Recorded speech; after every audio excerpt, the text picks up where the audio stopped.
Assalamualaikum warahmatullahi wabarakatuh.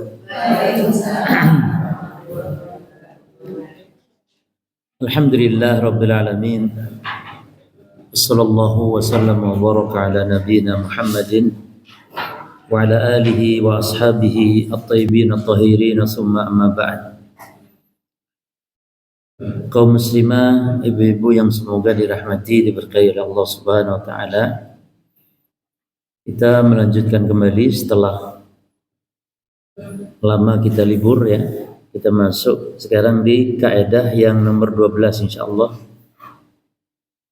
Yang ada bukunya monggo dilihat, yang ada PDF-nya di HP-nya monggo dilihat. Kaidah ke-12. Al-aslu fil ibadati,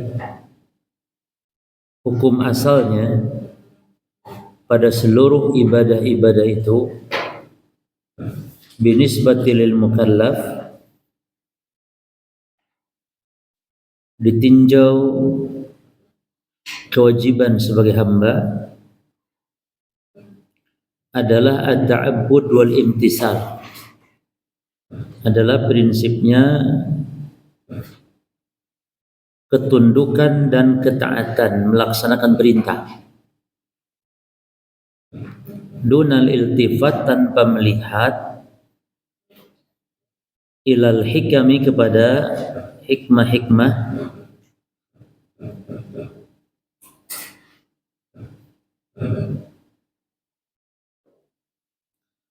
wal ma'ani, dan makna-makna, wa in kanat zahiran, walaupun terkadang hikmah itu nampak, fi katsirin minha, pada kebanyakan ibadah. Jadi prinsip kita dalam ibadah, arti kaidah ini, prinsip kita dalam ibadah adalah yang penting menjalankan perintah gitu. Tanpa harus kita tahu hikmahnya apa, nggak perlu. Walaupun kebanyakan ibadah itu bisa diketahui hikmahnya. Hikmah sholat apa, hikmah puasa apa, ya. Tapi tidak harus setiap muslim itu kalau ibadah harus tahu dulu hikmahnya, baru saya semangat, saya mantap ibadah. Kalau tahu hikmah, kalau nggak tahu hikmah, saya kayaknya kurang sreg. Nah itu nggak boleh begitu. Yang penting kita tuh kalau ibadah, prinsipnya menjalankan perintah Allah, titik. Tapi kita wajib mengimani bahwa setiap ibadah itu pasti memiliki hikmah, pasti membawa kebaikan, pasti wajib kita imani itu. Namun tidak harus tahu hikmah itu, karena hikmah itu terkadang memang disebutkan dalam syariat kita langsung, terkadang hikmah-hikmah itu dicari-cari oleh para ulama. Jadi ijtihad para ulama gitu. Ya. Contoh misalnya, seorang hakim itu dalam hadis dilarang memutuskan kalau sedang marah. Itu kan kita tahu hikmahnya ya. Apa hikmahnya? Salam. Betul. Contoh dalam hadis lagi, kita kalau sedang sholat dilarang menahan buang air. Hikmahnya apa? Supaya khusyuk. Nah begitu. Jadi terkadang kita bisa tahu hikmahnya, nampak gitu kebanyakan ibadah. Tapi jangan berprinsip seperti itu. Artinya kalau ibadah nggak tahu hikmahnya, saya nggak mau, atau saya kurang seret. Jangan. Yang penting ibadah itu kita menjalankan perintah. Ya. Maka di sini seorang ulama, Syekh Muhammad bin Shalih Al-Utsaimin rahimahullah mengatakan, yajibu an na'lam, wajib kita untuk mengetahui ma amarallahu bihi wa rasuluhu, adalah setiap yang diperintah Allah dan Rasul, au nahallahu anhu wa rasuluhu, atau setiap yang dilarang Allah dan Rasul. Setiap perintah, setiap larangan itu fahuwa al-hikmatu, maka pasti memiliki hikmah, pasti. Allah melarang minum khamar, Allah melarang berzina, Allah melarang korupsi, Allah melarang berbuat syirik misalnya, itu semuanya pasti ada hikmah. Jadi hikmah-hikmah itu memang banyak diketahui, tapi ada kalanya tidak tahu kita. Karena ibadah itu Bapak Ibu perkara gaib. Ibadah itu, cara ibadah itu gaib. Kita nggak bisa hanya menuruti kehendak kita kalau nggak ada Rasul, nggak ada kitab Al-Quran, mustahil kita bisa ibadah. Jadi ibadah itu perkara gaib. Kenapa sholat itu duhur kok 4, asar 4, maghrib kok 3, itu gaib, kita tidak tahu. Gitu. Maka kewajiban kita, kata beliau, fa'alaina an nusallama, maka wajib kita untuk pasrah menerima. Wa naqulu idza sa'alna ahadun, dan kita menjawab apabila ada orang bertanya anil hikmah, tentang hikmah itu, fi amri minal umur, dalam suatu hal perkara dalam agama, dalam ibadah, maka kita jawab innal hikmata amrullah, wa hikmah itu urusan Allah, ya, wa rasulihi, dan urusan rasulnya, fil ma'murat, ya, dalam perintah-perintah, wa nahyullahi wa rasulihi, ya, dan itu adalah larangan-larangan Allah dan Rasulnya. Jadi dalam perintah, dalam larangan itu terdapat hikmah. Jadi prinsipnya kita pasrah, ya, menerima. Jadi kalau ada orang bertanya tentang apa hikmah dalam sebuah perkara, maka kita mengatakan bahwa hikmah adalah perintah Allah dan Rasulnya dalam hal yang diperintah, dan larangan Allah dan Rasulnya pada apa yang dilarang-larang, itu semua adalah hikmah.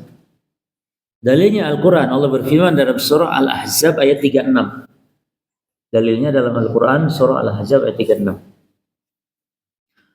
Allah mengatakan, wa ma kana lil mu'min wala mu'minatin, dan tidaklah pantas bagi orang beriman, laki atau perempuan, idza qadallahu wa rasuluhu amran, apabila Allah dan Rasulnya sudah memutuskan perkara, tidak pantas orang beriman an yakuna lahumul khiyaratu min amrihim, dia malah mencari alternatif yang lain, ya. Artinya kita harus pasrah kepada syariat. Kalau ada perintah Allah dan Rasul harus menerima, dan kita yakini pasti memiliki hikmah. Contoh, Aisyah pernah ditanya tentang kenapa wanita kalau haid disuruh mengqadha puasa tapi tidak disuruh mengqadha sholat. Sebenarnya muslim kalau ditanya begitu cukup, ya sudah, memang itu dari agama begitu, ya, walaupun nanti bisa digali hikmahnya apa. Tapi Aisyah di sini menjawab hanya seperti itu, pasrah kepada syariat. Kata Aisyah, kana yusibuna dzalik, kami dulu juga di zaman Nabi begitu, para wanita haid diperintah mengqadha puasa, tidak diperintah mengqadha salat. Fa nu'mar bi qada'i siyam wa la nu'mar bi qada'i salat. Jadi Aisyah menjawabnya hanya singkat, simpel seperti itu. Artinya kita harus pasrah menerima kepada ketentuan Allah. Cuman kalau digali hikmahnya ada. Kenapa wanita disuruh diperintah mengqadha puasa? Ya karena kalau puasa itu setahun sekali. Jadi tidak menyulitkan, tidak memberatkan. Beda kalau disuruh mengqadha salat gitu. Tiap bulan harus qadha salat berapa hari? Tergantung, ada 6 hari, ada 7 hari. Ini memberatkan. Termasuk kenapa wanita kalau mandi junub itu dibolehkan yang rambutnya panjang, dibolehkan tidak keramas, yang rambut panjang, yang digelung, yang diikat, dibolehkan untuk tidak dilepas ikatannya. Tapi kalau mandi bersih dari haid, itu wajib dilepas, wajib keramas. Apa hikmahnya? Kalau junub, mandi junub boleh, nggak dibuka ikatannya, cukup dituangkan air 3 tuangan begini, ya, 3 selesai. Lalu mandi bagian bawah aja. tapi bersih dari haid nggak boleh, harus dilepas. Kira-kira dibedakan begini apa hikmahnya? Kira-kira karena kalau mandi haid berapa kali? Cuma sebulan sekali, ringan. Tapi kalau junub tergantung. Kalau pengantin baru ya sehari bisa 3 kali, bisa jadi. Sehingga memberatkan gitu. Kalau wanita harus yang rambut panjang ya, harus basah terus, keramas, kasihan nanti masuk angin atau apa. Jadi di situ hikmah. Tapi itu nggak disebutkan. Ulama hanya mencari-cari hikmah itu. Nah, jadi jangan protes itu. Opo yo. Nek mandi anu kok oleh dilepas, nek mandi haid nggak oleh. Opo. Nah nggak boleh opo. Yang penting terima itu syariat. Tapi kalau digali ada hikmah itu. Ya.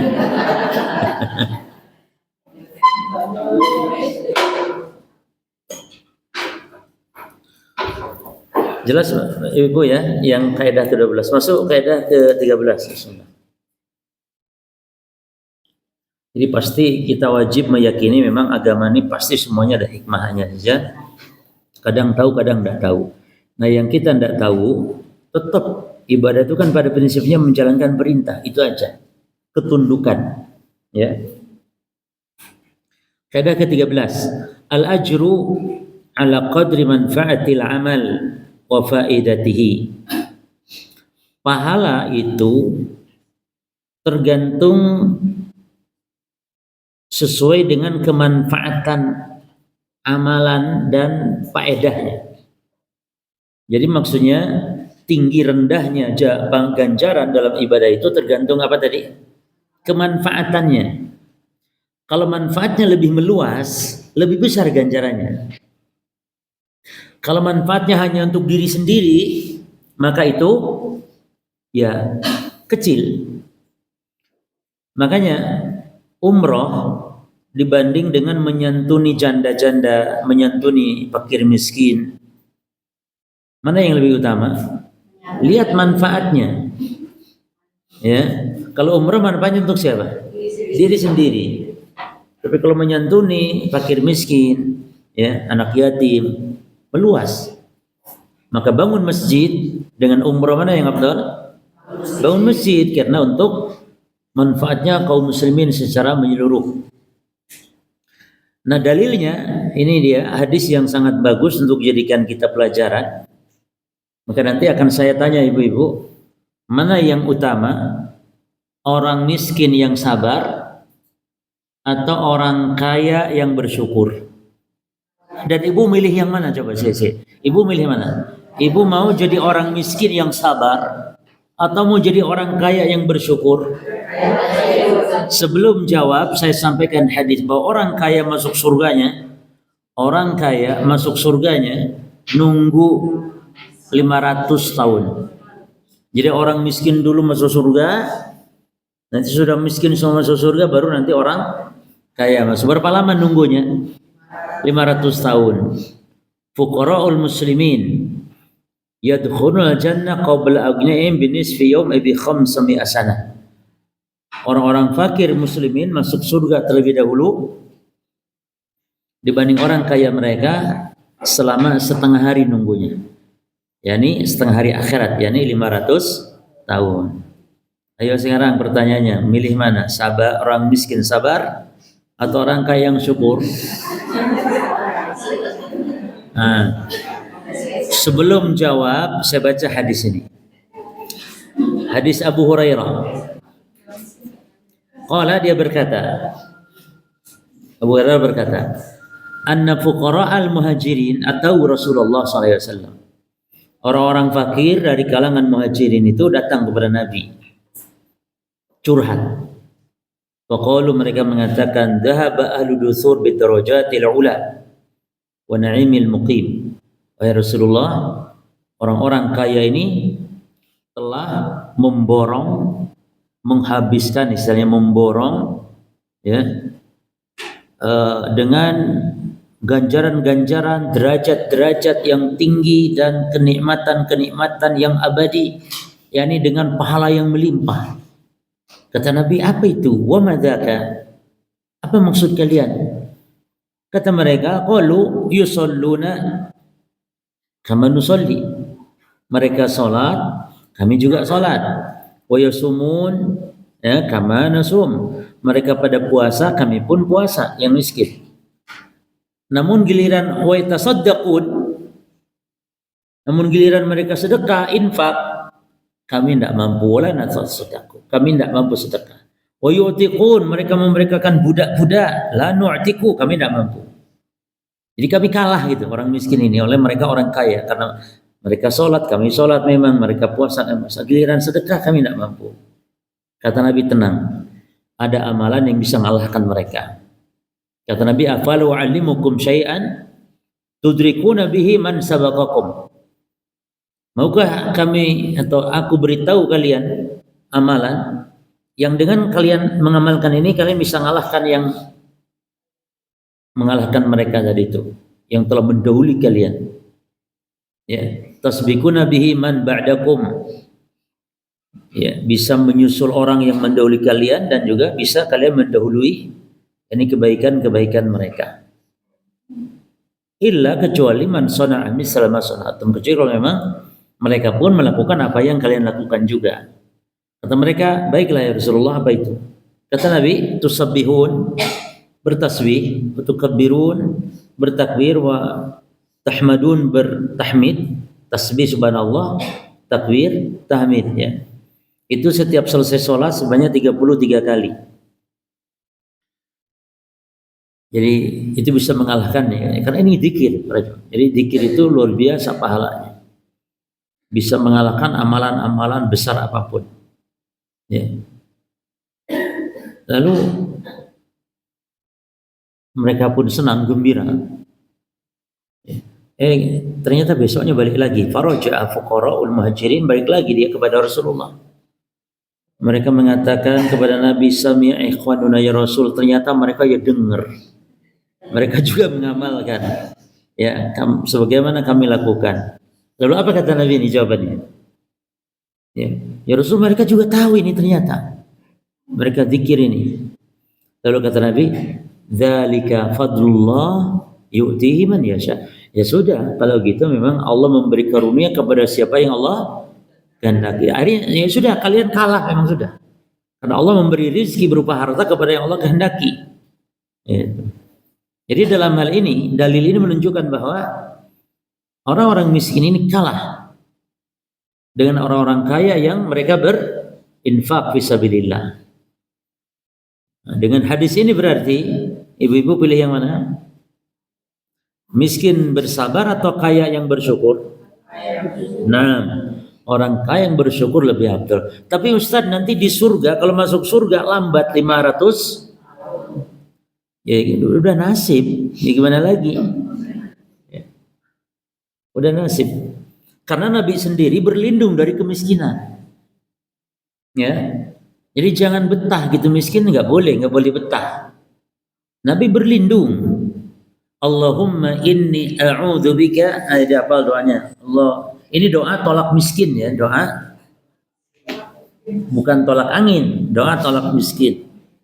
Allahumma, kelihatan? Allahumma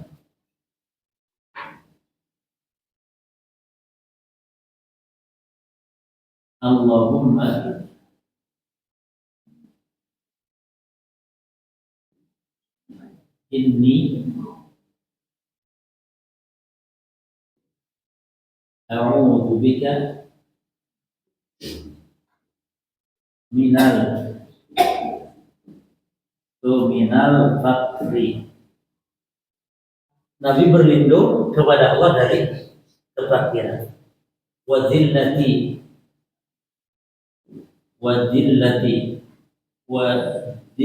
dari kehinaan. Kehinaan ini kefakiran. Wal qillati dari kekurangan. Qillah itu sedikit, dari kesedikitan dan kekurangan. wa a'udzu bika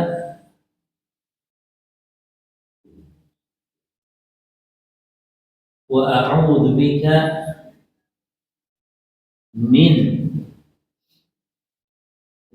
an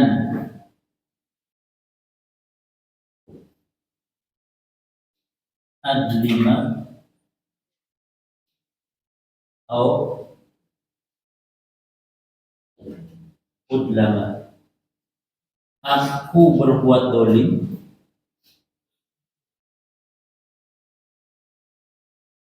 atau aku didolimi. Berapa poin berlindungnya? 1, kefakiran. 2, kehinaan. 3, kekurangan. 4, berbuat dolim. 5, didolimi ya. Ini doa apa namanya? Tolak. Ya, doa berlindung dari 5 hal. Doa tolak. Coba sama-sama. Allahumma inni a'udzu bika minal faqri wal qillati. Apa dulu? Wadillati dulu. Wal qillati. Wa a'udzu bika min an adlima au udlama. Coba Ibu bisa? Ibu belakang baca. Fakri qillati adlima au. Di sini dalil menunjukkan kita nggak boleh minta miskin, fakir nggak boleh. Tapi minta kekayaan, kecukupan kepada Allah. Ya. Di antara doa juga supaya dimudahkan rezeki, apalagi yang banyak-banyak utang. Ya, sekarang di musim mungkin krisis ekonomi, adalah memperbanyak juga doa-doa Allahumma akfini bihalalika an haramika wa aghnini Allahumma akfini bihalalika an haramik wa aghnini biman siwaka. Ya Allah, beri kecukupan aku dari yang halal atas rezeki yang haram, dan beri aku kekayaan hanya darimu, bukan dari selainmu ya Allah. Itu jadi lengkap semua ibu-ibu, doa-doa itu ya dari Nabi itu udah lengkap semua. Doa utang itu doa kalau dibaca orang utangnya segunung Allah lunaskan. Yang tadi itu Allahumma akfini bihalalikan haramik.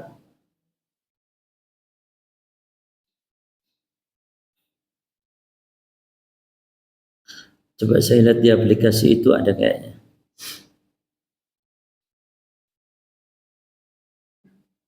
Tapi orang-orang sekarang itu aplikasi ada, tapi tidak pernah dibaca.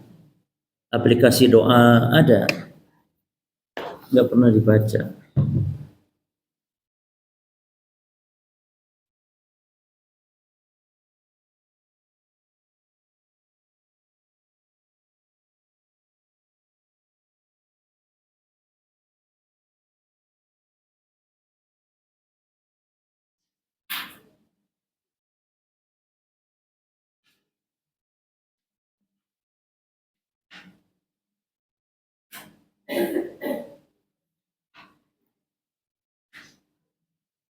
Allahumma akfini bihalalika an haramika wa aghnini bifadlika aman siwaka. Ini luar biasa ya. Minta kecukupan dari yang halal dan minta kekayaan karunia dari karunia Allah. Ini kalau dibaca, utang yang menggunung pun Allah akan beri lunas.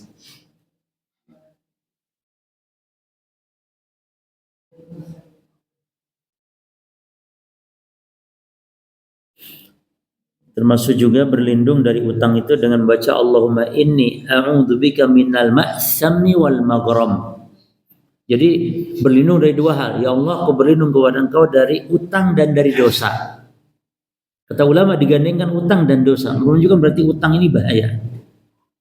Sehingga harus berlindung, jangan sampai utang. Jadi jenengan ibu-ibu kalau tidak ada keperluan nggak boleh utang. Utang itu tidak boleh. Buktinya Nabi berlindung. Jadi utang, Nabi juga berutang, tapi ketika ada hajat memang darurat.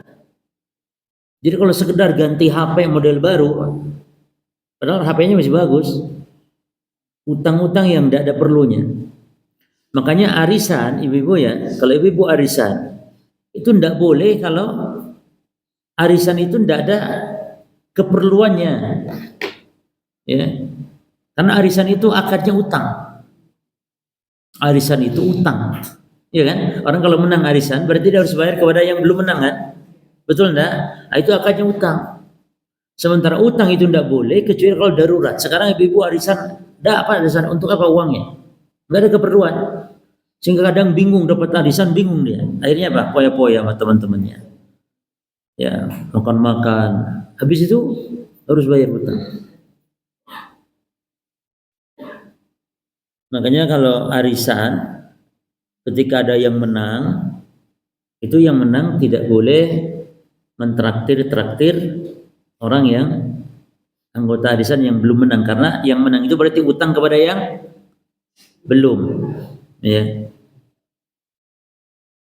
Karena pemberian hadiah dan semisalnya kepada yang berutang itu termasuk riba kalau belum selesai utangnya, kecuali kalau sudah terbiasa dilakukan.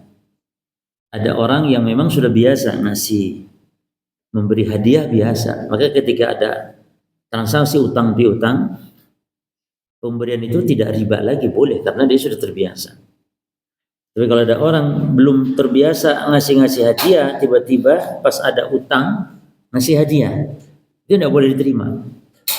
Karena setiap manfaat karena piutang itu adalah riba. Kullu qardin jara na'fan fahuwa riba. Sampai-sampai dalam hadis ada orang memberikan tumpangan sepeda, kendaraan, mobil, memberi tumpangan, sekedar memberi tumpangan, ya, kepada yang berhutang. Nah, itu ambil manfaat sampai gitu. Makanya Imam Abu Hanifah itu berteduh aja nggak mau. Berteduh di rumah orang, berteduh karena hujan di rumah orang yang dianya utang, yang punya rumah itu ya, piutang, punya piutang atau memberi pinjaman kepada Imam Abu Hanifah, enggak mau sampai segitunya.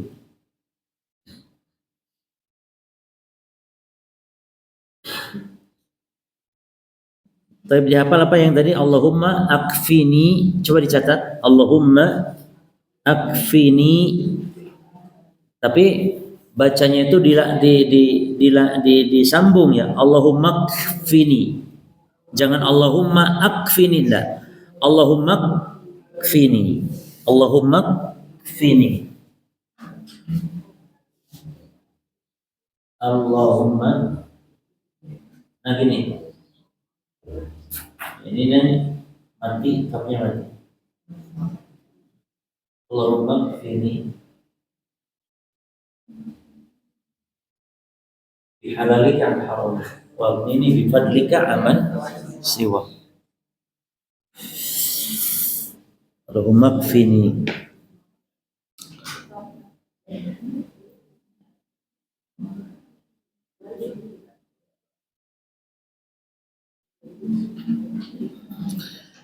Taib, kaidah yang ke-14.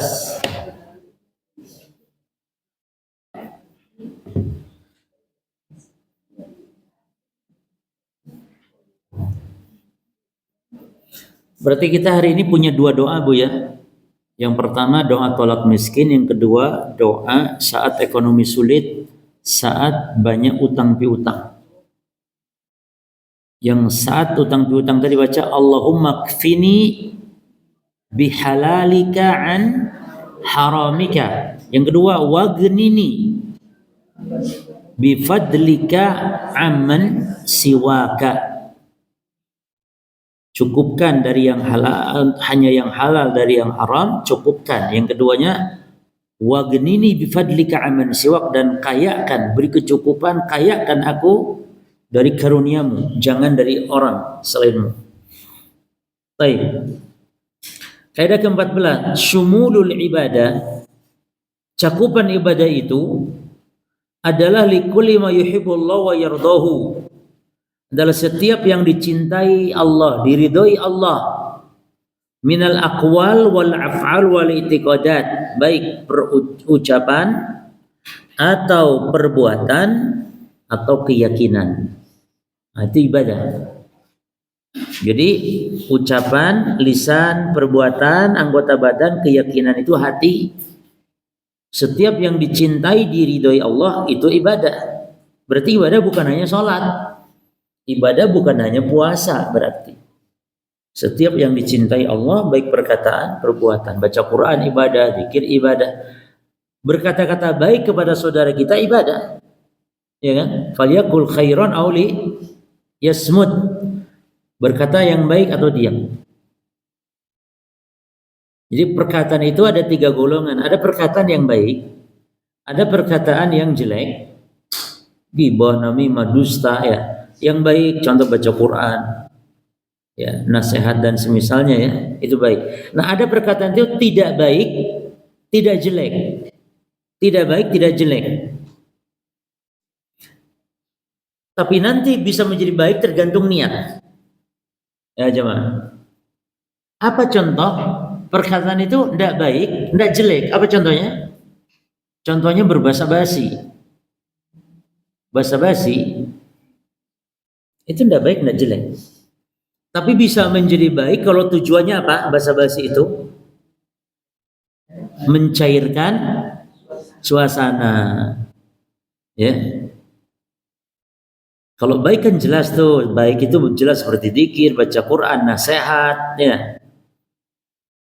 Yang jelek juga jelas, dusta, ghibah, namimah, ngerasani orang, itu jelas jelek. Ini tidak baik, tidak jelek, yaitu apa contohnya? Bahasa basi. Bahasa basi menjadi pahala kalau tujuannya baik. Misalnya kaku di salah satu majelis di obrolan, lalu ada orang bahasa basi. Cuacanya kok ya, agak dingin ya Bu ya. Iya, rodo adem saya ini. Nah, hari menjadi mencair suasana, maka itu baik.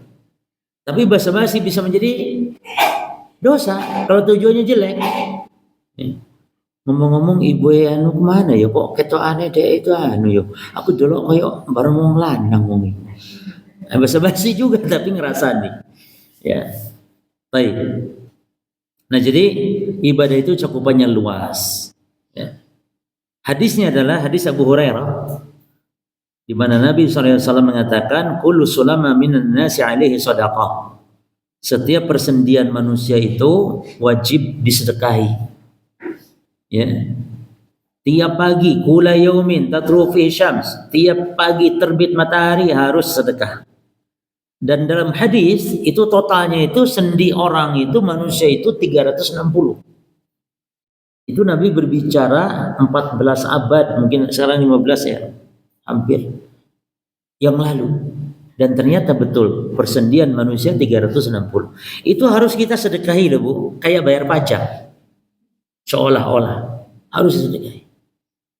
Maka para sahabat bingung. Terus gimana ya Rasul? Siapa yang mampu? Tiap pagi harus sedekah sebanyak 360. Kata Nabi, sedekah bukan dengan uang aja.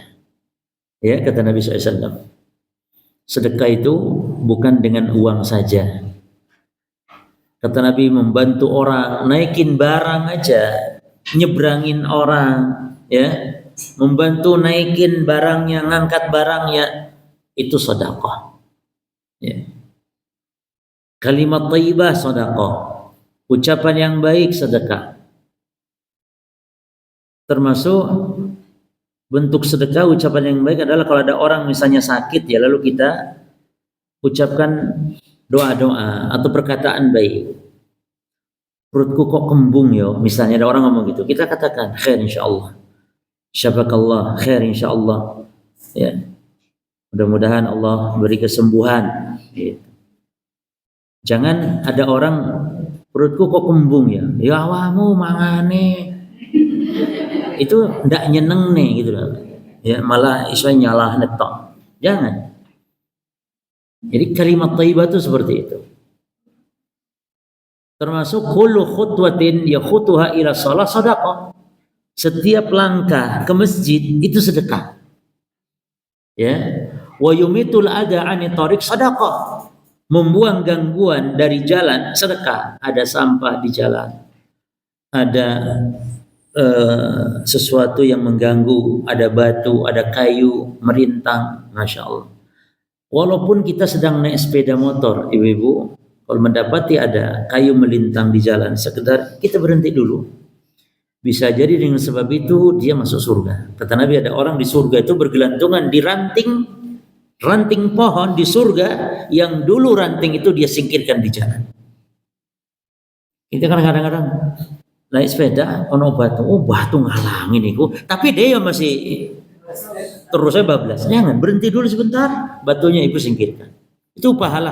Jadi jangan dianggap surga itu dengan tahajud, dengan sedekah, bangun masjid, puasa. Enggak, surga diri dengan hal-hal sepele. Makanya kata Nabi, la tahtakirana fil ma'ruf syai'an. Jangan kalian anggap remeh kebaikan sekecil apapun. Bisa jadi jalan surga kita itu. Ada orang jalan surganya macam-macam, ada yang perang di jalan Allah, jihad, ada yang bangun masjid. Ada orang yang jalan surganya membuang kulit pisang. Kulit pisang, apalagi di masjid. Di masjid ada sampah, buang karena pahalanya besar. Jangan malah buang sampah di masjid, motorin mesin, gak boleh. Masjid itu justru Nabi pernah marah besar, ada dahak di masjid. Oleh Nabi dikerik dahak itu karena sudah kering. Tapi Nabi marah. Jadi memang masjid, rumah Allah itu tanggung jawab kita kebersihannya. Jadi jangan dianggap tanggung jawab takmir. Enggak, jemaah. Masjid tanggung jawab kita. Nabi memerintahkan kita bangun masjid, kata Aisyah radhiyallahu anha, amarana Nabi sallallahu alaihi wasallam bibina'il masajid. Nabi memerintahkan kita bangun masjid fidur, di kampung-kampung, di kelurahan-kelurahan, dur itu. Jadi tidak harus di kota-kota besar, enggak. Di kampung kita bangun masjid. Lalu Nabi merintahkan wa antu thayyaba wa antu nadhafa. Dan Nabi perintahkan dua. Satu, membersihkan masjid, yang kedua mewangikan masjid. Jadi masjid tidak ada perintah untuk dihias-hias, tidak ada, bahkan nggak boleh. Tidak boleh cuma. Jadi masjid itu biar polos biasa, nggak ada hiasan-hiasan, nggak ada kaligrafi. Adapun Mekah Madinah bukan tolak ukur kebenaran. Tolak beragama itu tolak ukurnya bukan Mekah Madinah, bukan Saudi, bukan. Makanya kemarin Raja Salman, Malik Salman ke Indonesia kan, pas dilihat jubahnya itu atau bajunya itu melebihi mata kaki sampai ke tanah, dan itu haram. Tidak boleh dalam Islam bagi laki-laki. Kalau perempuan justru dianjurkan memang. Perempuan itu sampai tanah. Jadi perempuan itu harus menutup tumitnya, kakinya itu. Tumit itu termasuk aurat. Jadi ibu-ibu sebenarnya walaupun ibu pakai kaos kaki, tapi kalau cingkrang, ibu-ibu cingkrang terus pakai kaos kaki, itu kan kaos kaki membentuk tubuh. Jadi tetap tidak boleh. Jadi ibu-ibu usahakan pakai baju itu sampai bawah, sampai tanah. Dan itu nanti dimaafkan.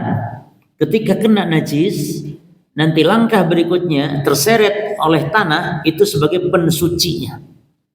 Jadi ibu bajunya kena najis misalnya, nanti berjalan lagi itu pensucinya. Dan itu kemudahan dalam syariat kita. Lalu ada yang protes, lu Malik Salman aja kayak gitu katanya. Panjang bajunya. Kita jawab, Malik Salman itu bukan ulama. Dan Malik Salman, Raja Salman bukan dalil. Jadi bukan Saudi, apa yang ada di Saudi jadi pembenaran, tidak. Tapi kebenaran itu berdasarkan Quran, berdasarkan sunnah, mau orang Saudi kayak mau orang Indonesia, sama saja. Maka di Saudi ada kemaksiatan, di Saudi ada kebaikan, di Indonesia ada kebaikan, ada kemaksiatan, sama saja.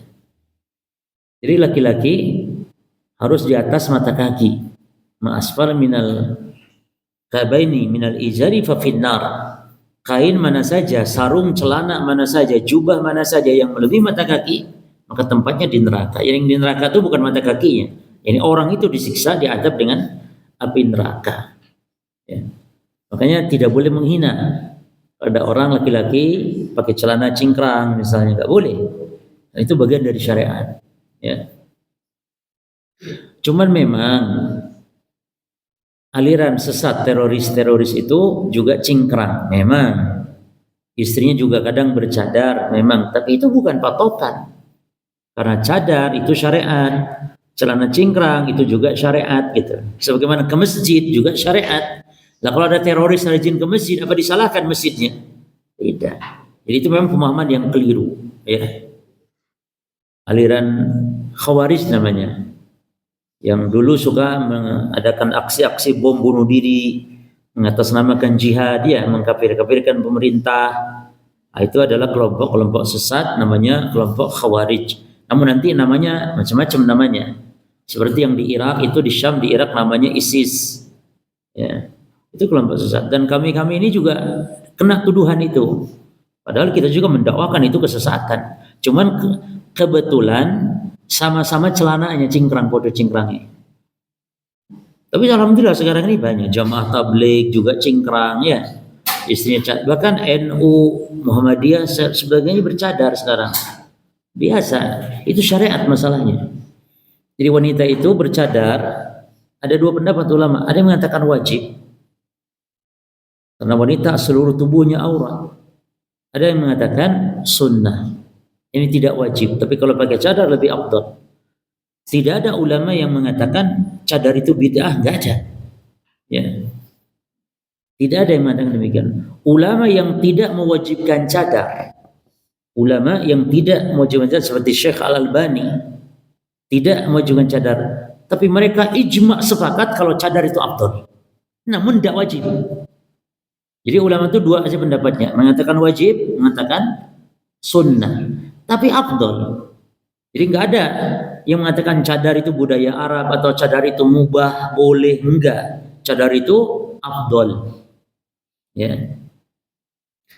Jadi nanti ibu-ibu harus punya hujah alasan. Kenapa ibu enggak bercadar? Ya karena cadar enggak wajib, tapi memang afdal. Cuman saya belum mampu bercadar. Opo enggak mampu? Takut disebut teroris. Ah, secara alasan ya, secara apa-apa. Ya. Atau mungkin yang lain-lain. Tapi jangan sampai mengatakan opo cadar, kok ono syariatnya cadar. Tidak boleh ngomong gitu. Cadar itu ada syariatnya. Justru orang-orang Arab, perempuan Arab jahiliyah dulu, tabarruj itu terbuka auratnya. Jadi cadar itu bukan budaya Arab. Cadar itu adalah syariat Islam. Ya. An yudnina min jalabibihinna. Karena Allah perintahkan untuk menjulurkan jilbab dari atas ke bawah. Berarti wajahnya ke apa? Julurkan dari bawah, dari atas ke bawah. Berarti wajah ketutup. Masa mengkol begini? Dari atas ke bawah mengkol begini? Ya enggak, ya lurus, berarti tertutup. Dan Aisyah itu kalau musim haji kan sedang sedang ihram, muhrimah sedang ihram. Itu kalau ada ajnabi lewat maka menutup. Kalau sudah lewat orang yang bukan mahramnya dibuka lagi. Berarti cadar sudah dikenal di kalangan para istri Nabi sallallahu alaihi wasallam. Baik. Dan jadi ibadah itu cakupannya luas, ya. Bukan hanya sholat, bukan hanya puasa. Nah, makanya dalam hadis yang lain Abu Hurairah pernah duduk-duduk bersama Nabi. Tiba-tiba muncul seorang pemuda yang dia itu badannya itu kekar, ya, badannya kekar, artinya dia semangat gitu, tapi untuk kerja, cari nafkah. Lalu para sahabat seolah meremehkan,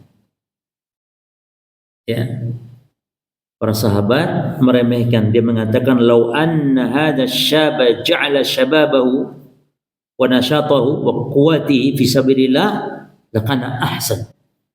Kata para sahabat di hadapan Nabi itu, ketika melihat ada pemuda yang kekar yang sedang kerja, kata para sahabat, seandainya nih kekekarannya, kesemangatannya, kepemudaannya, kekuatannya orang ini digunakan di jalan Allah, tentu lebih mantap atau tentu mantap. Kedengaran oleh Nabi.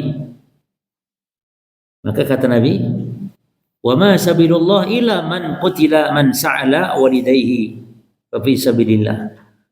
Kata Nabi, sabillah itu adalah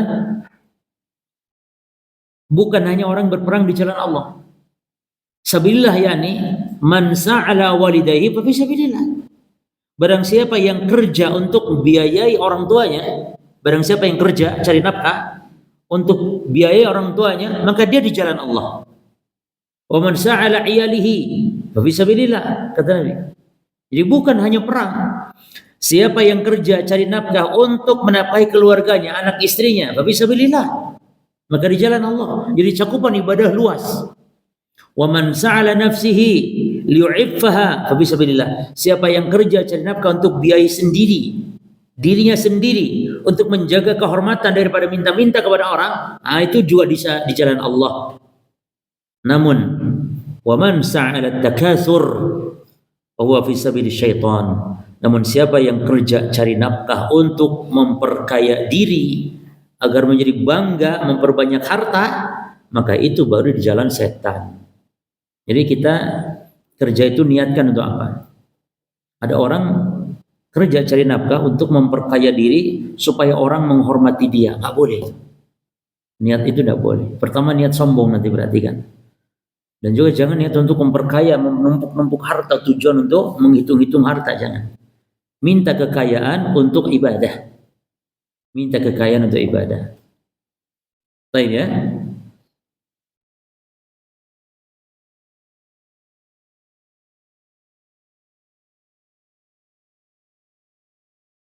Kaidah ke-15. Kaidah ke-15. La yashtagiluna bi fi'lil mustahabbat 'ala al-wajibat. Ibadah yang wajib tidak boleh disibukkan dengan ibadah yang mustahab, yang sunnah. Artinya jangan sampai kita tahajud, lalu gara-gara tahajud kita salat subuh jam 7. Gara-gara tahajud, salat subuh jam 7. Itu ibaratnya golek uceng kehilangan delek. Jadi mencari ikan yang kecil kehilangan ikan yang besar, itu pepatah ya.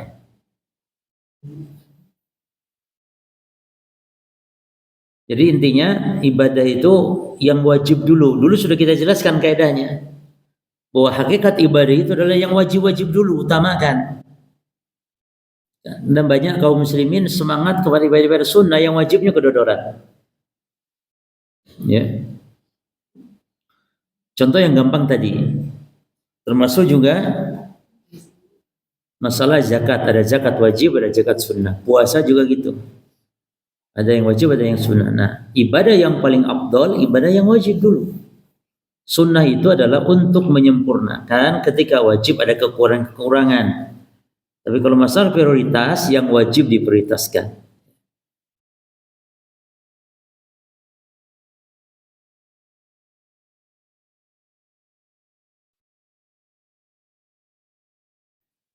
Ngasih hadiah, Masya Allah, sering ngasih hadiah, tapi giliran zakat mal tiba waktu haul dan nisab, dia tidak keluarkan zakat. Ini keliru. Zakat wajib dulu keluarkan, baru nanti perbanyak sedekah. Nah, ke-16, al-gharadu minal ibadah wa dukhulul jannah wa najatu minan nar. Tujuan dalam ibadah itu adalah masuk surga dan selamat dari neraka. Mana ayatnya? Banyak di Quran. Ali Imran 133, wasari'u ila magfiratin min rabbikum wa jannatin. Bersegeralah kalian menuju ampunan Allah dan surga. Jadi Allah itu mengiming-imingi kita, ibadah itu ibadah dengan surga pada jamaah. Maka ibadah berharap surga ini ibadah yang ikhlas.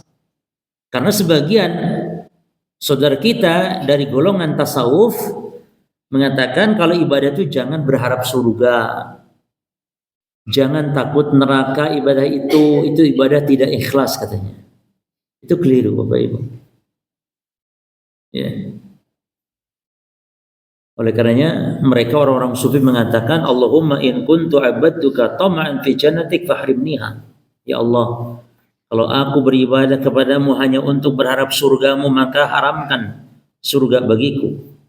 In kuntu abadtuka khaufan min narika fadkhulniha. Kalau aku ibadah karena takut neraka, aku masukkan ke neraka, tidak apa-apa ya Allah. Ma abadtuka ila hubban lidzatik, karena aku tidak beribadah kecuali karena cinta saja kepadamu. Jadi aku ibadah enggak butuh surgamu ya Allah. Aku ibadah enggak takut nerakamu ya Allah. Ibadahku hanya aku karena cinta kepadamu. Ini ajaran sufi. Ajaran sufi. Jadi muslim ibadah itu tidak boleh cinta tok saja. Harus 3 rukun ibadah. Siapa yang bisa menyebutkan rukun ibadah ada 3? Dan itu ibadahnya ahli sunnah, ibadahnya orang Islam yang benar. Kalau orang sufi ibadahnya cinta tok dasarnya. Ucapan tadi disandarkan oleh sebagian ulama ke Rabi'ah al-Adawiyah, salah seorang wanita sufiyah. Ya Allah, kalau aku beribadah kepadamu tujuannya surga, maka haramkan surga bagiku. Aku enggak butuh surgamu. Kalau ibadah karena takut neraka, masukkan aku ke neraka, enggak apa-apa. Yang penting kau cinta. Jadi kan nyeleneh. Masa Allah cinta memasukkan ke neraka hamba? Tidak mungkin. Ma'abatuka ila hubban lidzatik, aku tidak beribadah kecuali karena cinta. Jadi rukun ibadah ada 3 Bapak Ibu sekalian. Yang pertama al-khauf, takut azab Allah. Yang kedua roja, harap surga Allah, rahmat Allah. Dan 3 al-mahabbah, kecintaan kepada Allah. Jadi rukun ibadah 3, al-khauf, ar-raja, al-hub atau al-mahabbah. Ini rukun ibadah, pilar ibadah itu 3. Jadi kalau ditanya kenapa ibu-ibu sholat, ya karena saya cinta, takut dan harap kepada Allah. Kenapa ibu sedekah? 3. Ini rukunnya. Ibu cinta kepada Allah sehingga ibu sedekah. Ibu berharap surganya Allah karena itu ibu sedekah. Dan ibu takut azab Allah neraka oleh karena ibu sedekah. Jelas ya? Ibu kenapa taat suami? Padahal suaminya juga jahat. Ibu kenapa taat suami? Suami juga jahat. Ya karena saya taat suami karena saya takut kepada Allah. Saya berharap surga Allah. Saya tidak berharap surga suami. Saya tidak berharap kebaikan suami. Maka ibu-ibu walaupun suaminya jahat tetap ditaati. Karena taat ibu itu berharap dari siapa pahalanya? Dari Allah. Namun ada hikmahnya. Kalau suami jahat lalu tetap ditaati, dibaiki, maka insya Allah dia akan berubah. Mudah-mudahan sambil doakan. Karena setan itu kan 2 jenis, jin atau manusia. Kalau setan itu jin, maka cukup kita membaca ta'awud. Wa imma yanzaghannaka minasyaitani nazghun fasta'id billah. Kalau engkau mendapat gangguan setan, maka cukup ta'awud, gampang. Kabur saja setan. Tapi setan manusia dita'awudkan tetap ngeyel. Kalau setan manusia caranya apa? Idfa' billati hiya ahsan. Setan manusia caranya berbuat baik. Kirim hadiah, kirim oleh-oleh, kasih senyuman, kasih salam, kasih. Jadi kalau ada orang jahat kepada kita, bagaimana cara mencegah kejahatannya? Berbuat baik. Idfa' billati hiya ahsan. Cegah dengan kebaikan. Nanti akan berubah seperti teman setia ibu. Nah, dan sing waras ngalah, ibu yang sudah paham ngalah, ibu yang berbuat baik. Ya. Ada orang benci kita, dengar si fulan benci kamu, ya sudah kirim oleh-oleh apa, kirim hadiah apa. Ya. Nanti akan berubah. Suami jahat, kirim selalu kebaikan, kasih selalu kebaikan, kasih senyum, kasih salam, kasih ketaatan. Ya. Baik. Para sahabat kalau bertanya kepada Nabi tentang amalan, mesti pertanyaannya, ya Rasulullah, dulani al amal yudkhilunil jannah. Ya Rasul, tunjukkan amalan kepada saya yang memasukkan yang memasukkan dengan amalan itu kemana? Ke surga. Jadi orientasi para sahabat kalau nanya amalan ingin masuk apa? Surga. Begitu cara kita ibadah.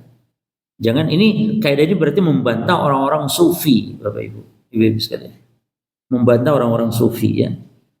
Karena dalam ajaran sufi ibadah itu orientasinya yang penting cinta. Ini keliru. Kata mereka ibadah kalau minta surga itu tidak ikhlas. Karena minta pamrih. Yang tidak boleh minta pamrih itu kepada makhluk dalam ibadah kepada Allah. Kalau pamrihnya dari Allah yang Allah janjikan itu namanya ikhlas. Jelas ya? Tapi kata orang-orang sufi itu tidak ikhlas itu namanya. Baik, kaidah berikutnya. Jelas kaidah ini ya? Kaidah berikutnya.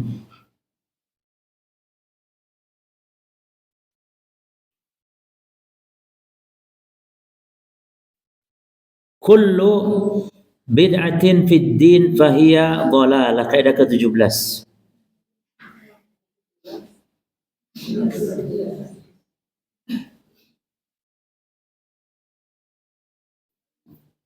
Iya, betul 17 Ibu. Kaidah 17 ini menjelaskan tentang bid'ah. Jadi definisi bid'ah itu dalam urusan agama. Kalau urusan dunia seperti mikrofon, pesawat, mobil, ya, HP, gadget atau apa saja urusan dunia, perkara-perkara baru dalam urusan-urusan dunia itu bukan bid'ah yang tercela, tapi bid'ah yang boleh. Jadi bid'ah yang tercela itu yang disebut sesat itu adalah dalam urusan agama. Ibadah-ibadah yang diada-adakan tanpa ada contoh dari Nabi, tanpa ada contoh dari Imam 4. Jadi ibu-ibu saya sampaikan, ibu-ibu beragama ngikuti Imam 4, insya Allah selamat dunia akhirat. Ojo ngomong ikut Nabi lah terlalu jauh kalau ke Nabi. Ojo ngomong sahabat dulu, tabi'in terlalu jauh, sudah. Mari kita beragama mengikuti imam yang 4. Dalam akidahnya, dalam fikih, ibadah, muamalah, semuanya ikut imam 4. Selamat insya Allah. Maka ibu kalau ibadah tanyakan imam 4 melakukan tidak? Imam 4, Syafi'i, Maliki, Hambali, Hanafi melakukan tidak? Kalau tidak, tinggalkan. Apalagi kalau tolak ukurnya kepada Nabi ya. Jadi apa itu bid'ah? Secara bahasa bid'ah itu artinya hal yang baru. Ya. Bid'ah secara bahasa adalah asy-syai' al-mukhtara' ala ghairi misalin sabiq. Sesuatu yang baru yang enggak ada contoh sebelumnya. Ini secara bahasa bid'ah. Asy-syai' al-mukhtara' ala ghairi misalin sabiq. Sesuatu yang baru yang tidak ada contoh sebelumnya. Ini apa artinya? Bid'ah secara bahasa. Belum membahas hukum kalau bahasa itu. Karena kalau bahasa bisa jadi baik, bisa jadi buruk. Ya. Maka menurut definisi bid'ah secara bahasa ini berarti mikrofon adalah bid'ah. Karena sesuatu yang baru yang enggak ada contoh sebelumnya. Betul tidak? Sebelum ditemukan mikrofon, ada enggak mikrofon dulunya? Tidak ada. Bahkan panjenengan semua yang hadir saat ini, panjenengan semua yang hadir saat ini adalah bid'ah juga secara bahasa. Karena jenengan dulunya ada apa enggak? Tidak ada kan? Berarti ibu adalah sesuatu yang baru yang tidak ada contoh sebelumnya. Maka Allah dalam Quran telah berbuat bid'ah. Apa itu? Badi'us samawati wal ard. Badi'us samawati wal ard. Allah telah berbuat bid'ah, menciptakan langit bumi yang langit bumi dulunya tidak ada. Jelas ya Pak? Jadi bid'ah itu secara bahasa itu maknanya. Dan yang dibahas oleh agama kita yang disebut sesat bukan itu. Bukan sesuatu yang baru yang ada contoh sebelumnya, semuanya bid'ah, enggak. Tapi hanya masalah apa? Agama. Maka kata Nabi, man ahdatsa fi amrina hada. Barang siapa yang mengada-ada fi amrina hada. Dalam urusan kami ini dalam agama. Makanya Nabi pun kalau urusan dunia mengatakan kepada para sahabat, antum a'lamu bi umuri dunyakum.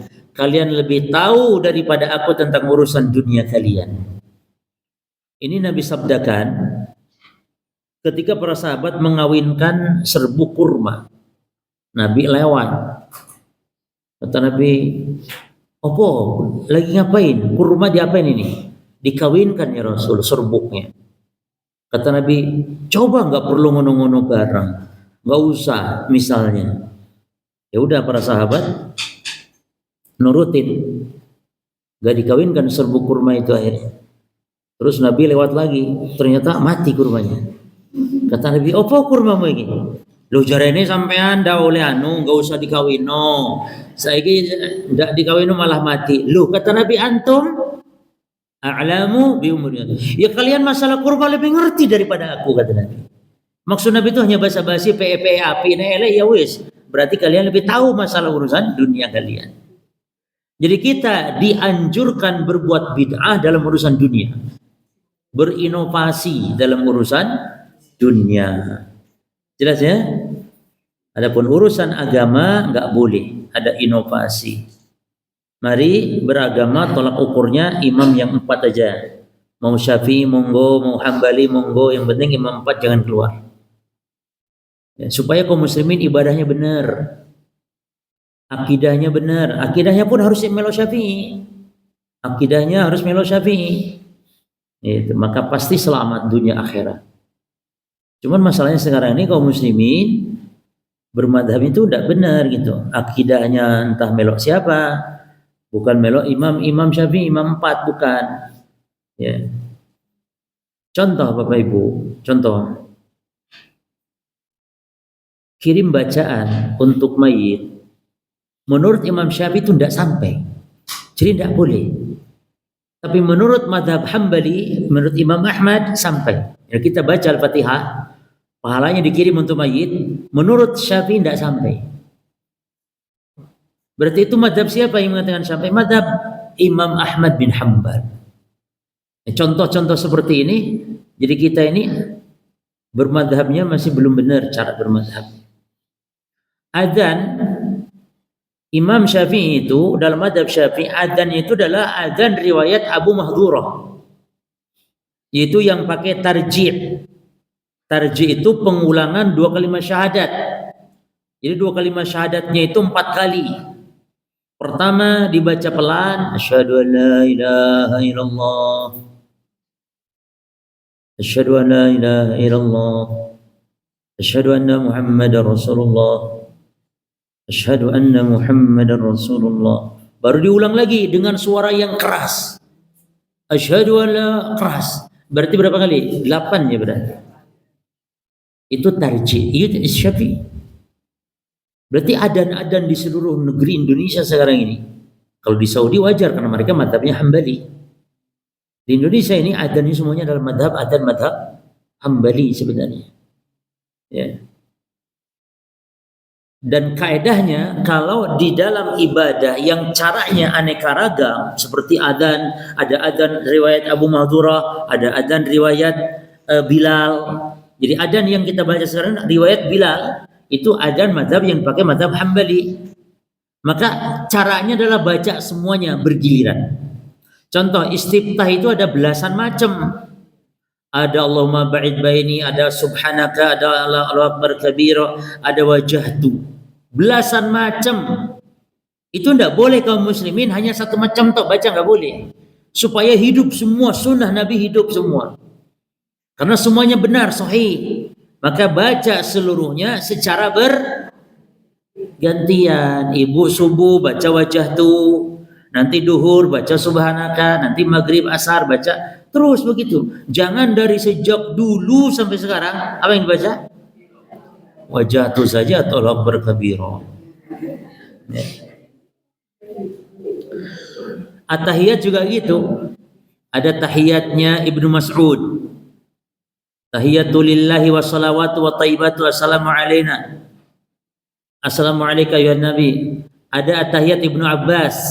At-tahiyatul mubarakatus salawatut Ibnu Abbas. itu baca giliran. Kadang tahiyat Ibnu Abbas, kadang tahiyat Ibnu Mas'ud. Jangan kalau tahiyatul itu tahiyat NU. Kalau tahiyatulillah, tahiyat Muhammadiyah, duduk NU Muhammadiyah itu tahiyatnya Rasulullah dua-duanya, cuman baca semuanya, kadang giliran. Adapun kalau bisa dilakukan dalam satu waktu, boleh lakukan semuanya. Contoh dikir setelah sholat. Dikir setelah sholat itu sebenarnya yang kita baca itu adalah kumpulan dari belasan dikir yang Nabi ajarkan. Kumpulan dari belasan dikir yang Nabi ajarkan. Jadi sebenarnya kita cukup baca salah satu, cukup sudah. Assalamualaikum, Assalamualaikum, istighfar 3 kali, lalu Allahumma anta salam minka salam tabarakta ya dzal jalali. Itu selesai. Ibu sudah zikir, selesai, sudah pulang. Tapi Ustaz, ada waktu boleh tambah dengan lafaz-lafaz lain yang Nabi ajarkan, yaitu la ilallah daulah syarikalah disambung Allahumma la mani'a lima atai. Masih ada waktu, masih sambung dengan yang lain. Tasbih, tahmid, takbir 33, 99 totalnya tambah 1 menjadi 100 dengan la ilaha illallah. Dikir pagi petang juga. Sebenarnya cukup satu tok, cukup satu. Tapi boleh tidak dibaca semua dalam satu waktu? Boleh, karena memang memungkinkan. Tapi kalau tahiyat dalam sholat nggak boleh dibaca semua. Istiftah dalam sholat nggak boleh baca semua. Apalagi 16 macam. Imam sudah ruku, dia sih baca istiftah. Ya. Dan diresapi, ibu, diresapi. Maknanya itu makanya dipahami. Supaya khusyuk. Sholat kita tidak kualitas itu karena kita tidak paham bacaan. Sehingga kalau sholat pikirannya kemana-mana. Mulut komat kamit baca tapi pikirannya di pasar. Jadi bacanya Al-Fatihah tapi pikirannya brambang teh. Oh yo gula, yo beras, yo kari piro, yo. Moro-moro imam Allahu Akbar ruku, wis ruku meneh ruku. Ya. Jelas ya, jadi bid'ah itu secara bahasa itu dia. Maka pesawat bid'ah secara bahasa betul, karena sesuatu yang baru yang ada contoh sebelumnya. Bahkan langit bumi bid'ah, bahkan ibu-ibu semua jenengan semua adalah bid'ah yang dulunya karena nggak ada. Tapi bid'ah dalam agama bukan itu maknanya. Tapi apa? Bid'ah dalam agama itu Nabi yang mendefinisikannya. Bid'ah dalam agama Nabi mendefinisikannya. Bid'ah dalam agama itu harus terpenuhi 3 syarat. Terpenuhi 3 syarat. Dari mana tahu 3 syarat? Dari Nabi dalam hadis.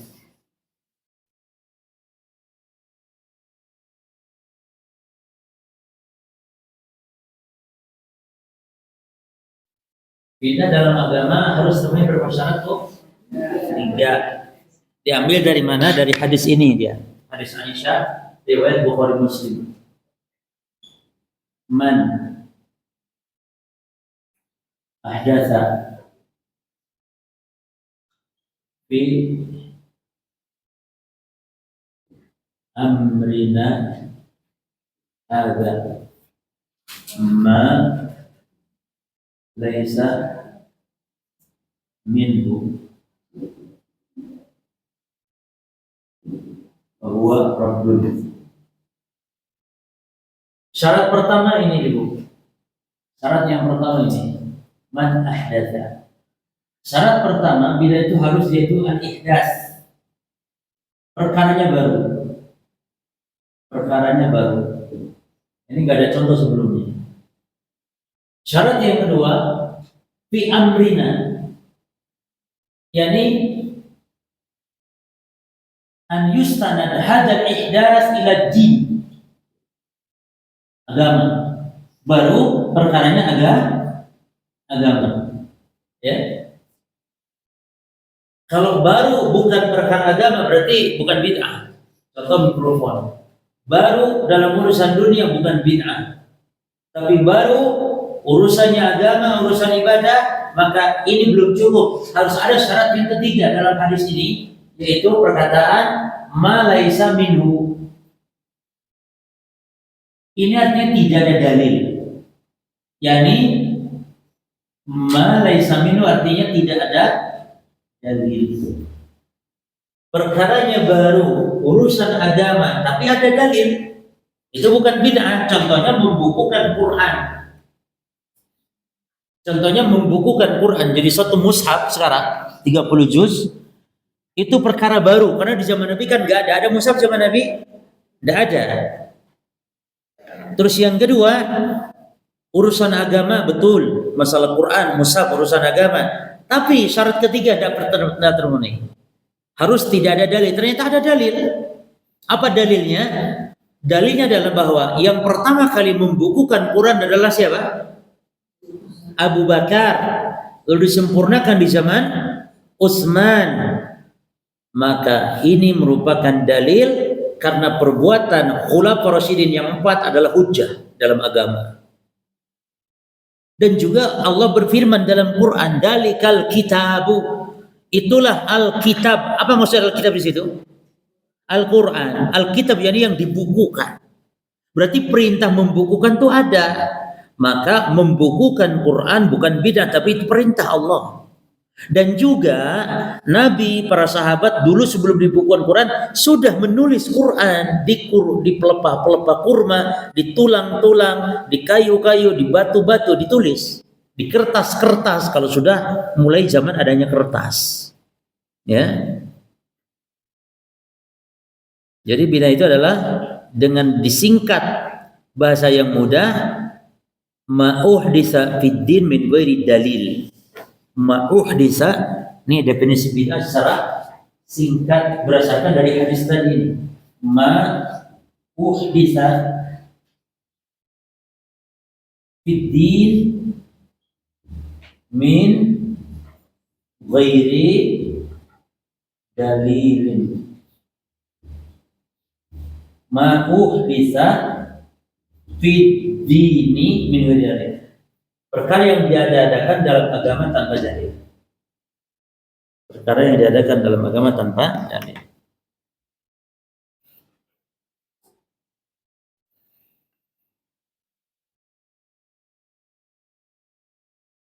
Jadi kata-kata bid'ah itu jangan dijauhi, jangan kita kayak alergi mendengar kata-kata bid'ah, jangan, karena itu adalah bagian agama yang harus kita pelajari. Karena Nabi mengucapkannya setiap khutbah. Ya. Bid'ah ya. Cuman memang ada oknum ya yang suka serampangan ya, membidah-bidahkan ya, atau mungkin dengan bahasa ya yang tidak santun. Nah itu harus dimaafkan. Jadi jangan mencela bid'ahnya, karena memang bid'ah itu perkara yang harus dipelajari. Jangan alergi dengan bid'ah. Kadang-kadang sebagian kaum muslimin tidak mau membahas bid'ah. Bahkan kalau ngaji, Ustadz, jangan bahas-bahas bid'ah ya, gitu. Ada yang kita pesan. Terus saya harus bahas apa? Ya pokoknya jangan bid'ah lah, katanya gitu. Baik. Berikutnya, iktisadun fi sabilin wa sunnatin khairun min ijtihadin mukhalafatin wa bid'atin. Hemat sedikit di dalam jalan sunnah lebih baik daripada sungguh-sungguh tapi dalam penyimpangan dan kebid'ahan. Artinya ibadah itu sebanyak apapun kalau bid'ah sia-sia, kasihan, tertolak akhirnya. Maka ibadah itu yang penting sesuai sunnah walaupun sedikit tapi berkah. Itu maksudnya ya. Dan bid'ah itu secara bahasa juga artinya selain dari tadi perkara perkara baru ya. Juga bid'ah itu secara bahasa artinya at-ta'ab wal kalal. Artinya capek dan letih. Dan biasanya arti secara bahasa ada korelasinya dengan arti secara istilah. Contoh, perkara baru yang diadakan dalam urusan agama itu bid'ah ya. Karena memang secara bahasa perkara baru. Lalu apa korelasinya? Bid'ah itu artinya capek secara bahasa. Letih, capek, bosan, capek, letih secara bahasa. Karena memang bid'ah dalam agama itu melakukannya itu capek. Tapi melakukan syariat yang asli malah gampang. Islam ini gampang dan mudah. Ya. Contoh dalam ngurus jenazah, merawat jenazah, ya. Enteng. Tapi kalau kita tambah-tambah dengan kebid'ahan akan rumit. Ya. Jadi bid'ah itu capek. Salat 100 rakaat capek. Salat apa? Salat alfiyah. Salat 100 rakaat, salat malam nisfu Sya'ban. Tiap satu rakaat baca qul 10 kali. Sehingga kali 100, 10 kali 100 berapa? 1000, maka disebut salat alfiyah. Itu kata Imam Nawawi. Imam Nawawi ini ulama Syafi'iyah, ulama besar Syafi'iyah. Beliau mengatakan wahatani salatani bid'atani munkarani qabihatan. Salat alfiyah dan salat raghaib, salat malam Jumat pertama bulan Rajab 12 rakaat antara maghrib dan isya, dan salat 100 rakaat malam nisfu Sya'ban, itu salatnya kedua-duanya salat yang bid'ah. Bid'ah artinya salat yang tertolak. Tidak boleh dilakukan. Capek enggak kira-kira? 100 rakaat. Wong tahajud enggak pernah. Tahajud enggak tahu, moro-moro malam Sya'ban salat 100 rakaat. Apa enggak gempor? Jadi bid'ah itu capek dan berbiaya mahal. Ya. Baik. Yang ke-20. Nah, ini penting nih Ibu. Kaidah ke-20 ini kok iso? Ya itu 19 tadi tuh iktisadun. Saya nggak sebut nomornya ya. Sekarang 20. Ini kaidah yang ke-20 ini semakin jelas kenapa ibadah bisa jadi bid'ah. Padahal itu ibadah. Kenapa bisa jadi bid'ah? Nih kaidahnya. Ma tarakahu Nabi sallallahu alaihi wasallam min jinsil ibadat. Setiap jenis ibadah yang Nabi tinggalkan. Ya, Nabi tidak lakukan, walam yaf'alhu. Nabi tidak melakukannya, mawujudil muqtadul fi'lihi. Padahal alasan untuk melakukan ada ala adihi di zaman beliau. Maka sekarang kita fa'iluhu melakukannya adalah bid'ah dan meninggalkannya adalah sunnah. Ibadah. Contoh adzan. Adzan ibadah bukan? Ayo jawab dulu. Adzan ibadah bukan? Ibadah. Nabi tinggalkan, enggak adzan. Maka sekarang kalau kita adzan menjadi bid'ah adzan itu. Contoh, mau sholat hari raya, Nabi adzan tidak adzan Nabi. Padahal alasan untuk melakukan ada, enggak ada penghalang, enggak ada alasannya. Itu manggil orang supaya datang ke tanah lapang. Allahu Akbar, manggil. Tapi Nabi tidak lakukan adzan untuk sholat hari raya, tidak lakukan. Nabi nggak nyuruh Bilal juga tidak. Tapi Nabi sholat begitu saja tanpa adzan, tanpa qomat. Maka sekarang jika hari raya kita adzan dulu, apa hukumnya? Bid'ah. Padahal adzan loh ibadah, ada Allahu Akbarnya, mosok nggak oleh? Tidak oleh. Lu kok nggak oleh ono takbir, Allahu Akbar nggak oleh? Tidak oleh. Karena tidak ada contoh dari Nabi. Ini namanya sunnah tarkiyah, begini namanya. Sunnah tarkiyah, yakni sesuatu yang Nabi tinggalkan, maka kita pun mengikuti Nabi meninggalkannya. Adzan untuk memasukkan jenazah ke lubang lahat. Dilakukan oleh Nabi? Tidak. Para sahabat tidak. Imam 4. Ya Allah. Makanya tadi saya bilang, kalau ibadah sesuai imam 4, bisa selamat dunia akhirat. Selamat dunia akhirat. Sekarang imam yang 4 melakukan itu, tidak juga. Terus apa kita lakukan? Padahal Nabi hanya mencontohkan untuk cukup membaca Bismillahi wa ala millati Rasulillah. Masukkan mayit ke lubang lahat sambil baca itu. Selesai. Tidak ada perintah fulan, kamu nanti ditanya misalnya, terus nanti ada gimana kalau dia itu mayit langsung bangun untuk sholat, coba gimana? Pada kaget semua. Lagian adzan itu adzan itu memanggil, memberitahukan. Apa itu adzan? Adzan adalah al-i'lam bidukhuli waqti sholat. Adzan artinya al-i'lam, pengumuman masuknya waktu sholat. Makanya kalau bukan sholat wajib nggak boleh adzan.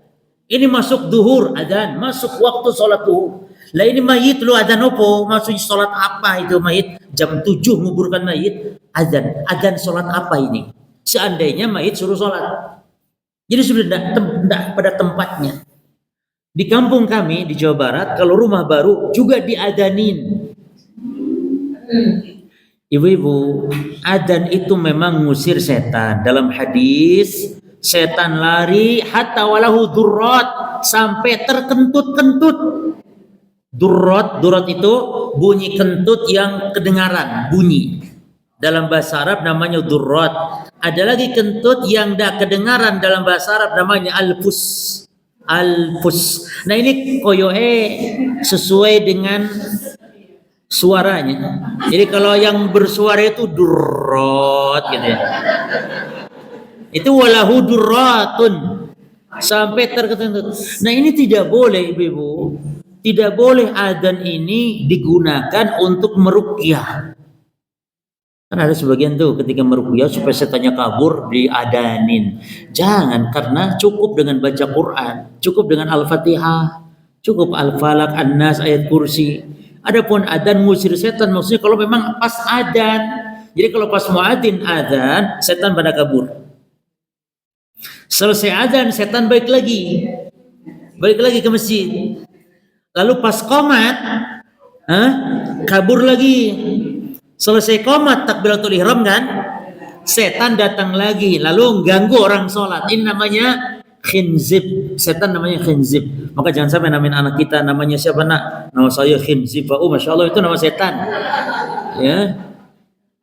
Lalu setan itu pas sholat orang, ya, lalu ngomong udkur kada. Ingat lagi, eling.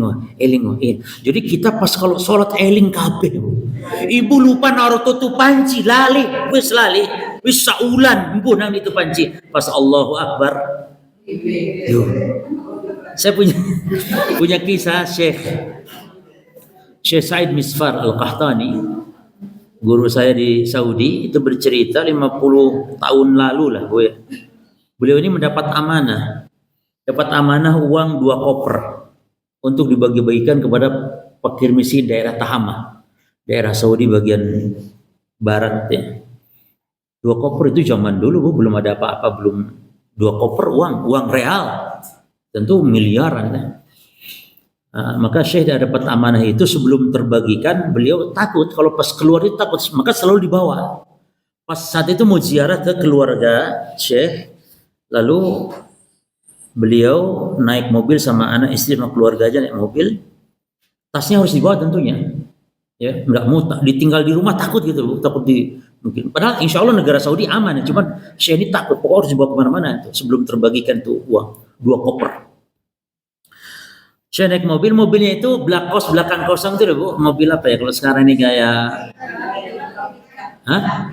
iya pick up yang belakangnya kosong ya, kayak double cabin. Tapi di Saudi itu dulu ada mobil, di kita banyak seperti ini, Hilux atau Ford, pokoknya double cabin belakangnya kosong. Taruhlah di situ 2 koper tas uang, taruh di situ. Saya naik mobil, kendaraan mobil. Sampai di depan, sampai di rumah keluarganya, di rumah saudaranya atau kerabatnya. Kebetulan pas azan waktu itu, di depan rumah itu masjid. Di depan, maka Syekh mengatakan ke keluarganya, sudah kalian sholat di rumah, aku tak ke masjid. Ya, tentu di sini Syekh ke masjid dan Syekhnya lupa itu, dan itu nggak ditutup terpal Bu. Jadi terkadang terbuka begitu. Di pinggir jalan lagi parkirnya depan masjid, jadi koper terbuka. Syekh lupa langsung masuk masjid. Sampai di masjid, imam masjid kenal dengan Syekh. Ya Syekh, alhamdulillah engkau nanti kultum ya Syekh, ngambil tausiah lah. Kata Syekh enggak masalah. Baik, insyaallah. Baik. Lalu giliran qomat, mikrofon dikasih ke Syekh. Betul Syekh, engkau imam sekalian, langsung jadi setelah imam langsung ceramah. Baik kata Syekh. Nah pas dia sholat, qomat selesai, Syekh sholat, takbiratul ihram, Allahu Akbar, kata setan, koper katanya. Coba. Jadi ingatnya itu, kenapa enggak tadi gitu loh? Tadi waktu masih duduk sebelum. Tapi pas Allahu Akbar langsung koyo kesetrum Syekh ini. Langsung akhirnya Sholat sudah kacau balau sholatnya sudah. Begitu setan memang tujuan, kacau balau sudah. Akhirnya segera sholat maghrib itu.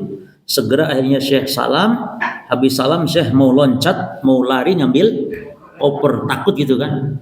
Sama imam dicegat tuh Syekh, katanya kultum, ayo kultum. Kata Syekh, enggak kultum, aku nanti tablik akbar serangkaian wes kata Syekh. Enggak, Syekh harus kata imamnya. Akhirnya dipaksa sama imamnya, mikrofon sudah hadirin sekarang kita kedatangan saya akan sudah digituin ke jamaah. Akhirnya saya mau nggak mau ambil mikrofon. Cuman pertama kali yang saya sampaikan apa? Jangan ada yang keluar dari masjid. Kalau keluar dari masjid dia orang munafik katanya. Padahal maksud saya apa? Takut koper gitu loh jamaah. Ada mungkin tukang toko ya istilahnya pegawai lah, orang-orang Bangladesh, India, orang-orang TKI lah gitu deh, mau berdiri mungkin buka toko kata Syekh, duduk, aja betul, duduk kata Syekh. Akhirnya duduk sampai dia Syekh ceramah sedikit, langsung selesai, langsung lari Syekh menuju ke mobil. Alhamdulillah aman ada dan Syekh langsung sujud syukur. Ya, ini pelajarannya bagi kita apa? Kata para ulama salaf dahulu, kalau kau lupa sesuatu, lupa naruh barang, wis sholat rong rakaat wis pasti. Begitu. Ya. Baik. Tapi cukup ya insyaallah. Sampai sini dulu aja. Nanti insyaallah kita lanjut lagi. Nah.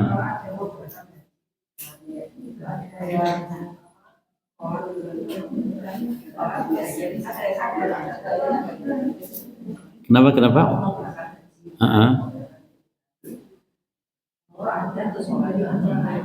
Ya, itu sholat safar ya. Dan itu tidak ada tuntunannya. Terus perkataan wa'adzin finnas bil hajj. Itu artinya bukan adzan, itu juga salah tafsiran terhadap ayat Quran. Wa'adzin finnas bil hajj. Wa'adzin. Dan adankanlah orang yang manusia, orang yang berhaji. Bukan itu. Tapi wa'adzin di situ maksudnya panggil orang. Ini perintah Allah kepada Nabi Ibrahim, panggil suruh orang itu untuk berhaji. Maka Nabi Ibrahim menyeru itu, maka setiap ruh yang nanti akan ditakdirkan ibadah haji atau umrah, ruh itu akan menjawab labbaik Allahumma labbaik. Ketika Nabi Ibrahim memanggil. Dalam riwayat Nabi Ibrahim itu naik ke Jabal Qubais, dalam riwayat Nabi Ibrahim naik ke Gunung Sofar. Ketika Nabi Ibrahim selesai membangun Ka'bah, panggil kata Allah. Adzankan itu maksudnya panggil orang, karena adzan itu kan panggilan. Salah paham kaum muslimin. Setiap orang yang mau berangkat haji diadzanin, lalu sholat safar. Ini keliru. Jadi tidak ada. Yang ada sholat datang safar. Nah, itu baru. Dan itu sunnahnya di masjid dekat rumah. Dan itu hanya bagi laki-laki. Perempuan enggak, karena tidak diriwayatkan Nabi bersama para istrinya kalau pulang safar. Tapi Nabi sholat sendiri. Makanya ini sholat apa namanya? Ini sholat qudumus safar. Terus walimah gimana walimah? Boleh kalau pulang safar, bukan hanya haji. Setiap kita pulang safar dianjurkan untuk mengadakan syukuran dengan menyembelih kambing atau apa. Sebagaimana Nabi terbiasa. Maka nanti kalau orang pulang haji, kalau mau pesta-pesta, bukan pesta apa namanya syukuran, itu ketika pulangnya. Berangkatnya ya cukup pamitan. Kalau mau pamit, enggak pun enggak apa-apa, enggak usah pamit. Ya. Terus tidak usah ada adzan, tidak usah ada sholat berangkat safar. Jelas Bu ya? Jadi tidak ada tuntunannya. Itu kesalahpahaman dari ayat. Perintah Allah untuk Nabi Ibrahim suruh panggil, bukan suruh mengadanin. Wa'adzin adzin gitu. Yang lain? Apa Bu? Kalau diadanin ada hadis, tapi hadisnya lemah. Jadi tidak perlu diadzanin. Ada hadisnya lumayan, artinya ada hadis, ada dasarnya gitu loh. Tapi kalau jenazah masuk lubang lahat, hadis palsu pun nggak ada. Hadis palsu aja nggak ada gitu loh. Tapi kalau apa namanya adzan untuk bayi lahir, adzan di telinga kanan, telinga kiri itu juga tidak ini. Artinya kalaupun ada yang melakukan tidak terlalu berat. Kalaupun ada yang melakukan gitu loh. Tapi sebaiknya ditinggalkan. Karena hadisnya tidak sahih, hadisnya lemah ya. Monggo yang lain. Jadi sebaiknya dibacakan apa? Dibacakan ta'awud. A'udzu u'iduka Bikalmati tamati minasyaitan wa hamah wa 'ainil lamah. Aku berlindung kepada Allah untukmu minasyaitan, dari setan, wa hamah, binatang buas, wa 'ainil lamah, dan dari ain. Dari ain. Ya.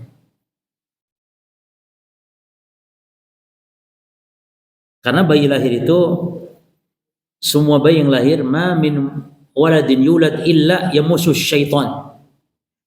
Tidak ada bayi lahir kecuali pasti akan digeseknya, ditusuknya oleh syaitan, akan disentuhnya oleh syaitan. Maka setiap bayi pasti nangis. Jadi tangisan itulah daripada gangguan syaitan saat lahir.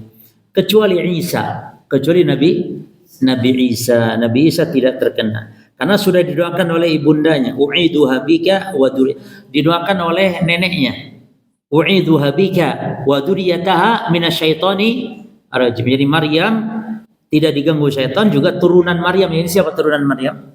Nabi Isa. Ya, dari gangguan syaitan. Nah, monggo yang lain. Jadi setan itu mengganggu manusia sejak lahir sampai ajal menjemputnya. Sampai mau mati loh, Bu, masih diganggu. Makanya orang kalau mau mati ditungguin, jangan sampai diganggu oleh syaitan, ditungguin, kita talqin, kita suruh ngucap la ilaha illallah, ya. Maka bersyukur kalau ada orang meninggal itu sakit terlebih dahulu, kemudian ada tanda-tandanya sehingga keluarga nunggu, ya. Karena memang dengan sakit lalu meninggal berarti sakit sedang diapakan dosanya oleh Allah? Digugurkan dosanya lalu meninggal, kan berarti meninggal dalam keadaan bersih. Maka Nabi sakit dulu, ya, tapi jangan berharap sakit. Tidak, maksudnya orang meninggal itu kalau didahului dengan sakit dulu, maka itu sedang dicuci oleh Allah dosanya, dan itu adalah merupakan suatu nikmat, ya. Karena ada orang mati mendadak, ini tanda-tanda kiamat sudah dekat. Inna min asyrati sa'ah bimutil faj'ah. Sesungguhnya tanda kiamat dekat itu adalah banyak kematian mendadak. Cukup ya ini. Kalau apa?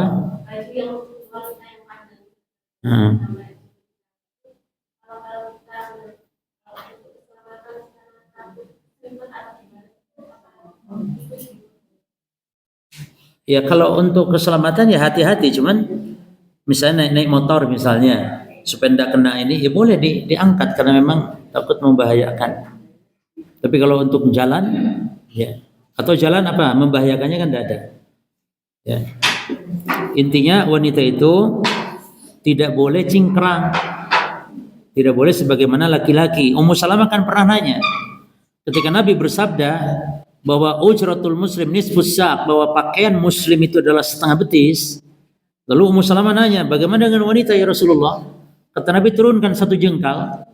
Kata Ummu Salamah, kalau satu jengkal si keto ya Rasul, tuminya si keto. Kata Nabi, ya sudah satu asa turunkan. Artinya sampai menyentuh tanah. Gitu. Jadi, tapi juga wanita melebihi tanah, ya diseret-seret melebihi juga nggak boleh. Tetap itu termasuk kesombongan. Seperti baju pengantin, ibu tahu ya, gaun pengantin yang panjangnya 12 meter sampai, itu juga berlebihan, nggak boleh. Jadi wanitanya sampai tanah selesai, namanya sampai tanah. Tidak boleh melebihi dari tanah, misalnya lebih tanah diseret-seret satu jengkal, tidak boleh. Satu tanah. Cuman dailu siyabil mar'ah, dail itu ekor atau ujung pakaian wanita itu pensucinya apa adalah tanah berikutnya ketika dia melangkah. Jadi ibu misalnya kena najis selangkah satu, maka langkah-langkah berikutnya adalah mensucikannya. Walaupun bersih enggak kira-kira? Bersih enggak mungkin bersih total, tapi itu dimaafkan oleh Allah. Sebagaimana kita cebok dengan batu. Bersih enggak kira-kira?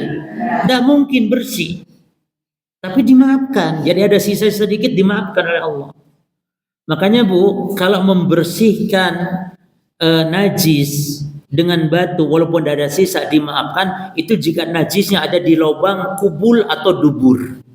Tapi kalau najisnya di sini, ya di sini dihilangkan dengan batu begini, boleh tidak? Enggak boleh. Harus dengan air. Dan seandainya dengan batu di sini ada sisa, berarti najis masih tetap ada. Jadi najis yang kalau diusap dengan batu atau tisu atau selain air itu dimaafkan walau ada sisa jika najisnya di mana? Di lubang, 2 lubang, kubul atau dubur. Misalnya kencing atau BAB, WAK atau BAB, maka itu dimaafkan. Jadi jangan merasa aku kok ndak enak, yo pasti ini si ono, ya si ono bu, yang iso bersih. Tapi itu dimaafkan oleh Allah, dimaafkan. Ya, baik, cukup. Nggih, monggo. Saya dengar kalau sudah lansia itu ada keringanan menjadi tidak memakai zat yang tertutup.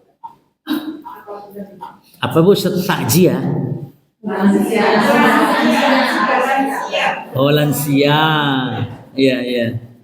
Iya, sudah lansia, tapi maksudnya yang tidak juga menimbulkan fitnah.